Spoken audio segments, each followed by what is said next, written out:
Queridos alunos, estamos continuando nossos assuntos sobre geografia geral e nós iremos falar hoje sobre as placas tectônicas, né? Nós iremos dar os conceitos, tem um segundo vídeo. A segunda aula vai tratar sobre vulcanismo, né? Que também tem uma relação muito grande com as placas tectônicas, nós poderemos perceber. Mas nós iremos falar um pouco hoje sobre esse conceito que é tão importante para a dinâmica da natureza, do planeta como um todo.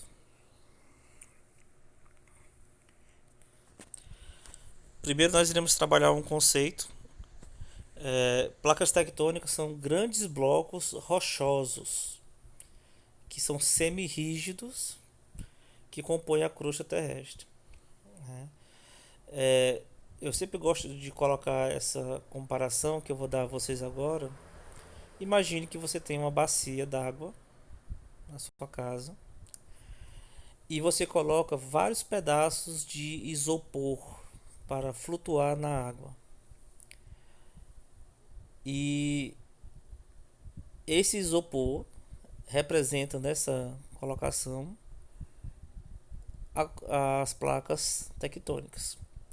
E em cima do isopor você coloca pequenos objetos, como se fossem casinhas ou prédios, em miniatura, é claro, né? E aí representa onde nós habitamos. Então, nós habitamos uma certa área, que é a parte externa da crosta terrestre, tá?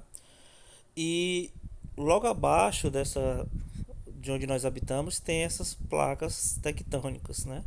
A crosta terrestre está localizada sobre as placas tectônicas que ficam flutuando, digamos assim, entre aspas, no manto que nós já vimos nas aulas anteriores. Fica em contato com o manto superior. Ou seja, nós estamos em movimento constante. E é esse movimento das placas tectônicas que faz com que haja o deslocamento dos continentes, que nós também já vimos nas aulas anteriores. Tá? E aí está aí uma imagem mostrando as principais placas tectônicas. Não estão todas aí, tá? Nós temos muitas placas tectônicas muito de maior tamanho, que são cerca de 14, e nós temos as placas tectônicas menores que compõem. Então, forma um verdadeiro quebra-cabeça, como vocês podem ver na imagem. Tá? E aí nós temos uma visão lateral da placa tectônica. Perceba que aí do lado esquerdo nós temos a placa A e do lado direito nós temos uma placa B, que é onde nós estamos localizados. Perceba que entre as duas aí tem um mar, né? Uma parte coberta pelo mar, tá? E aí logo abaixo nós temos o magma, o manto superior. Ou seja, as placas estão boiando, entre aspas, ou flutuando sobre o manto superior da Terra.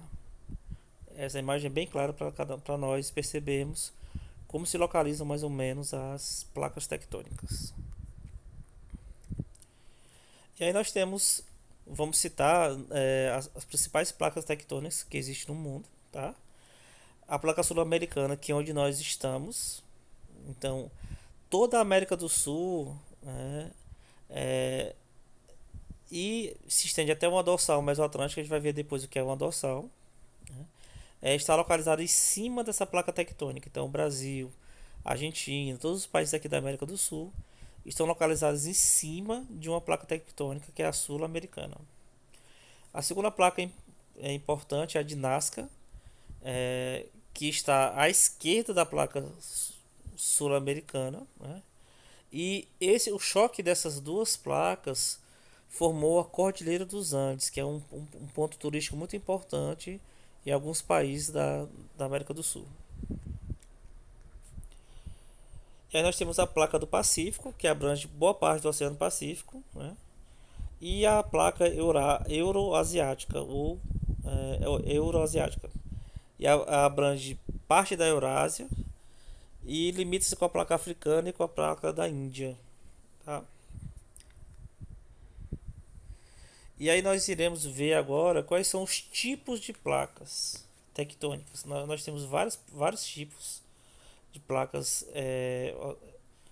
tectônicas. Ficou cortado aí, mas eu vou dizer para vocês, tá? Então, o primeiro tipo que nós vamos ver é a placa oceânica. Bem na imagem dá para ver muito claramente porque é uma placa oceânica, né? Ela está localizada totalmente é, no assoalho, no meio do mar, tá? Então ela está recoberta pelo mar. É, a parte embaixo diz assim, ó, encontra-se no assoalho oceânico, ou seja, existe a placa tectônica e em cima dele ela está coberta pelo mar. A mesma imagem, né? E aí nós temos outro tipo que é a placa continental, que está à direita. Percebam que nós temos a placa tectônica, mas logo abaixo dela ela não está totalmente coberta pelo mar. Você vê à direita, perdão, dela, você percebe que existe é, uma superfície rígida, né? Não está coberta pelo mar. Então, nessa imagem dá para você perceber o que é uma placa oceânica e o que é uma placa continental. E existem as duas, né?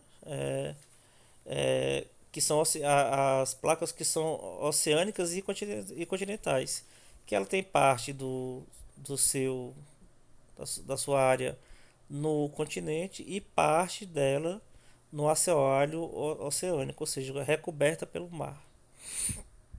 Então, existe a oceânica, a continental e existe aquela que tem as duas misturadas, né? E aí nós vamos ver os tipos de movimentos. Como nós já falamos para você, as placas tectônicas estão em constante movimento, certo? Então, só que esses movimentos que ocorrem nas placas tectônicas que estão em cima do magma, eles são movimentos diferentes, né? Em sentidos diferentes. E o primeiro tipo que nós vamos ver é o tipo divergente, como está mostrando aí na imagem de vocês. Percebam que a placa da direita está indo para a direita e a placa da esquerda está indo para a esquerda. Quando elas se afastam, vocês podem ver bem no meio. Eu não sei se eu consigo colocar o pincel aqui.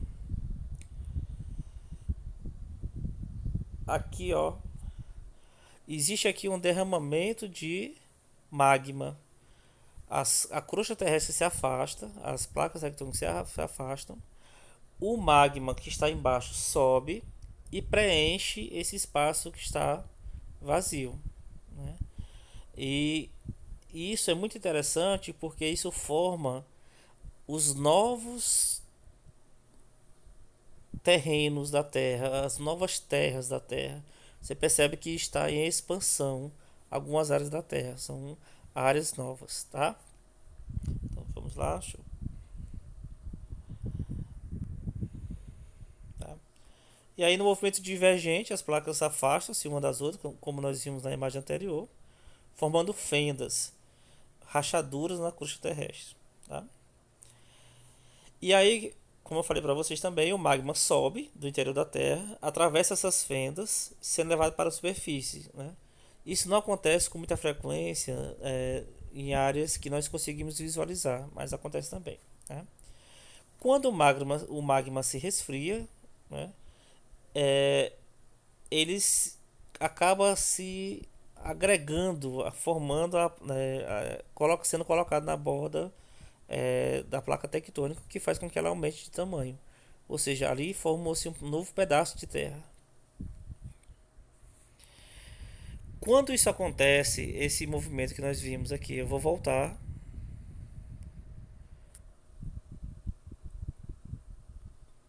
Quando esse movimento acontece no meio do oceano, o que que acontece?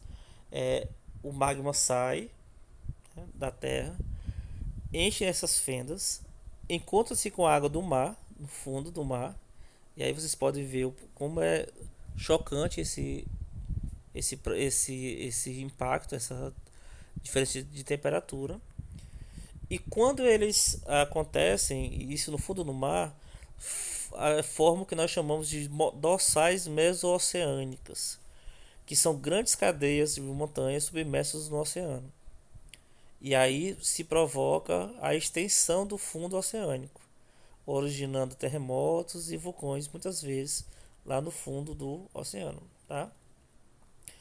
Quando essa separação acontece no meio do continente, né, na área mais rígida, aí provoca terremotos, provoca fissuras e vales rifts, né? Então exatamente são essas fraturas que acontecem na crosta terrestre, tá? Então a crosta terrestre se fratura, tá? Provocando o afastamento dessas áreas em volta. E um exemplo disso é no Golfo da Califórnia, né? Lá você tem uma rachadura enorme e que de vez acontece e há algum tempo há tempos atrás houve esse processo e hoje e tem uma rachadura enorme lá. Outro tipo é o convergente, quando uma placa vai em encontro com a outra, como está vendo na imagem, né? E aí você pode perceber aqui na imagem, ó, as duas placas estão se encontrando e aqui, ó, a tensão entre elas provocou o levantamento do magma que estava lá embaixo, formando no caso aí um vulcão, né, em cima de uma das placas. Então, outro tipo de movimento é o divergente. Aquele outro anterior era o esse aqui é o convergente, perdão. O anterior era o divergente, ou seja, estavam se afastando as placas e o magma subia. Nesse caso não, ó, elas duas estão indo ao encontro da outra e o magma sobe por causa da pressão exercida nesse processo. As placas se aproximam e se chocam umas contra as outras, como nós já vimos, né? E no encontro das placas tectônicas poderá haver o curvamento de uma das duas placas ou as duas poderão se dobrar, tá? É, o que pode acontecer? As placas têm durezas diferentes, então ou uma vai dobrar, porque a placa A, por exemplo, é mais dura do que a B, então nesse caso a B vai se dobrar, ou se as duas tiverem a mesma dureza, as duas vão se dobrar e de maneira igual. Isso provoca o surgimento, por exemplo, de cadeias de montanhas em algumas regiões. E aí o limite transformante, cometi um erro aí na digitação, mas perceba que é totalmente diferente, né? Uma placa desliza sobre a outra, no mesmo em sentidos opostos, né? As placas deslizam umas em relação à outra, né? Provocando rachaduras. Nesse movimento não há destruição nem criação de placas. É, por isso que é chamado, mas provoca falhas também e transformam a região daquilo ali, né? E um exemplo que acontece muito grande de movimento transformante ocorreu entre a placa do Pacífico e a parte norte-americana, né? E que formam uma placa muito conhecida que é a Falha de Santo Andrés, no estado da Califórnia, nos Estados Unidos. Então, até a próxima.